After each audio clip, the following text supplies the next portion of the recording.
Jangan sampai kita terjebak dalam jebakan-jebakan setan tuh suka gitu ya. Dia bilang, rugi lo sholat tapi masih buat dosa. Akhirnya kita jadi malas sholat. Padahal sholat itu cara kita untuk ninggalin dosa. Inna sholata tanhal fahsya wal munkar. Itu sifat dari sholat itu mencegah kita dari dosa. Udah Ustaz tapi gak tercegah. Lihat minimal ada rasa feeling guilty kan. Itu bukankah itu bagian dari progres spiritual dalam diri kita? Dulu kita kan nggak feeling guilty berbuat dosa. Sejak kita mulai sholat, berbuat dosa mulai feeling guilty kan, walaupun nggak langsung bisa meninggalkan, itu udah progres loh. Dan itu udah terbukti bahwa sholat itu benar-benar tanha al fahsya wal munkar. Mulai ngerasa nggak enak, mulai ngerasa malu. Dulu nggak ada malunya, malah bangga lagi berbuat dosa. Sekarang malu. Bukankah malu itu bagian dari iman? Berarti sholat membangun keimanan kita. Merasa nggak enak sama Allah, bukankah muraqabah itu bagian dari iman, merasa dipantau oleh Allah, mulai merasa setelah itu nyesal. Dulu nggak ada nyesalnya, habis buat dosa biasa aja malah bangga, malah cerita-cerita, sekarang malah nyesal, masih buat dosa sih, tapi setidaknya udah nyesal. Maka terusin sholatnya, perbaiki sholatnya, Allah akan perbaiki diri kita dari dosa.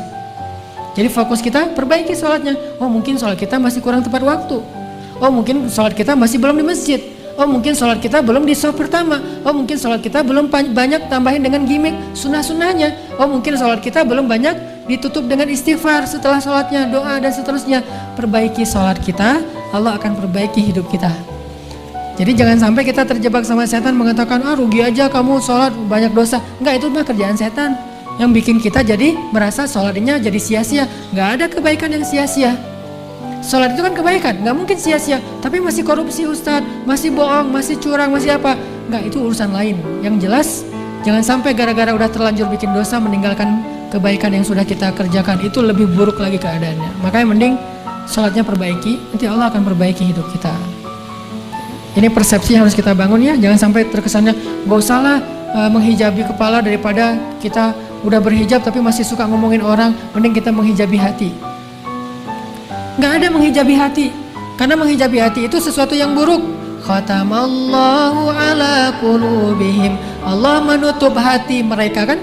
Hati itu jangan ditutup, hati itu dilapangkan, dibuka. Alam nashrah laka sadrak.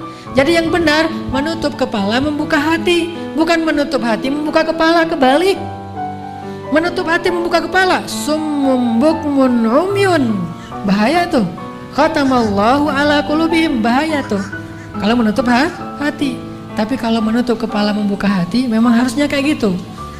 Jadi bukan sebaliknya menutup hati membuka kepala.